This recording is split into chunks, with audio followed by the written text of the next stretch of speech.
Caught you looking for the same thing. It's a new thing. Check out this I bring. The roll below the level, cause I'm living low next to the bay. Come on! Turn up the radio. This is what I got from the book, and I love John. I'm a writer who could never be a cop, but you were a cop who was a writer. So I guess some people can go up and talk to me. So what I get from the book is, the message you're trying to send is, racial profiling and harassment is a reality. It's a fact of life in cities across the country every day. And it's wrong. But that you feel that the way people who are the victims of that injustice deal with it can get them in more trouble. The message I get from the book is that you're telling people, don't accept racial profiling, don't accept injustice, but be smart and know how to deal with it and when to deal with it and when not to deal with it. Is that fair? That's right. Okay. So then I have to ask you a question I think is on everybody's mind who lives here these days. You're talking about cities. What about East Haven? Does this book apply to East Haven? It's about African American and Latino people, especially young males, driving in cities. What happens to them? The U.S. Justice Department says that especially happens in East Haven. We know one person who lost his life as a result. What should they be reading this book when they go to East Haven?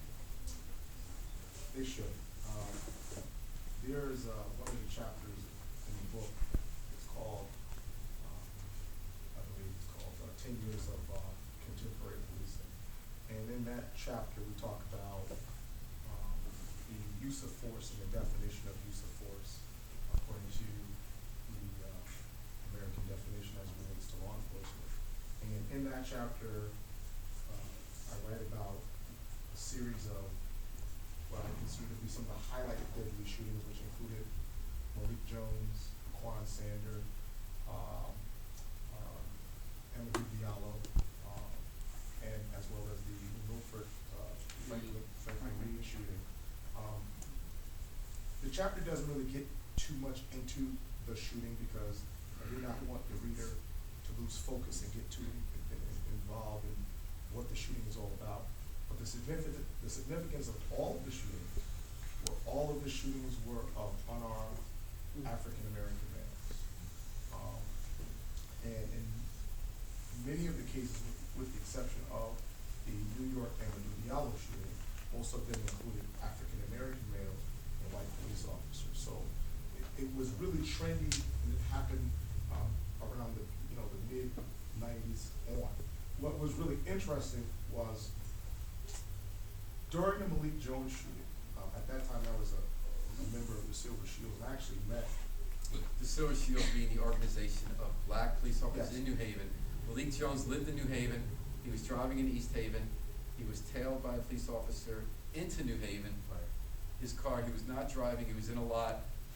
Officer runs up to him, breaks the window, close range, shoots 4 shots, later said he was shot because he received a go to hell level.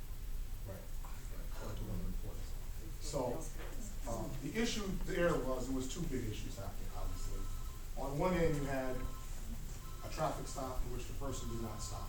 On the other end, you had, at the end of that stop, the driver's dead with no weapon, no warrants, no drugs in the car. So that's obviously a problem. In my opinion as an author and a researcher behind it, I think what you're seeing in East Haven is the culmination of an attitude and a culture that existed within that department that got them here where they're at now. That even though the community came out overwhelmingly during the Malik Jones shooting, protesters, 500 people marched, black, white, Hispanic, Jewish, everything, marched into East Haven.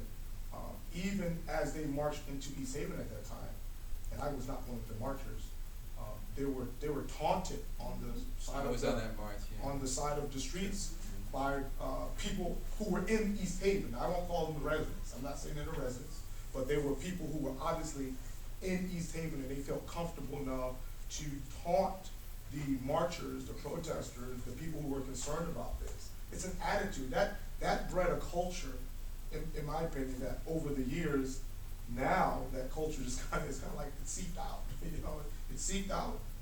And in this case, I think they kind of ran up against, we'll call it the deadly match. The deadly match was, they ran up against a man of God who partnered with Yale Law School. You know, We're talking now about the new case. Right. Where the U.S. Justice Department said there's been this long-standing culture. They documented what they said were years of false stops, false arrests, harassments, beatings while people are in handcuffs, targeted at Latinos. The tragedy in East Haven is all of the Latinos and Hispanics that actually have a track record of being abused and what their abuses were. The tragedy is there's no data there for African Americans. There's no long-standing history of African, and it's almost like now that the Latinos have been abused and the Hispanics have been abused, and they're guilty, we're just gonna shut the door on it and go. And what about the African Americans? What is the history of African Americans? Because normally we know in this country, police reform is predicated on things like this. So if the Latinos and the Hispanics are the ones that are being aggressed and the ones that are in the injustice box right now, when the department is put back together, it's gonna be put back together along those parameters.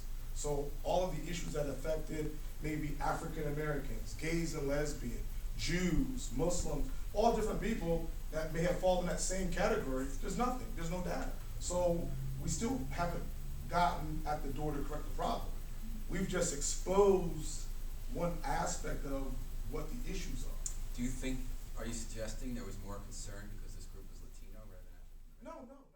In this particular case, I guess you would say the recipe here was very good outspoken priest who was able to network with students from a law school, you know, who were very energetic around the issue. I think this is a hot topic because of immigration rights and all of the, you know, it's an election year for the president and all these things. So over time, that just stayed, it stayed out there. So in other words, the issue stayed present in the forefront to keep people motivated to deal with it.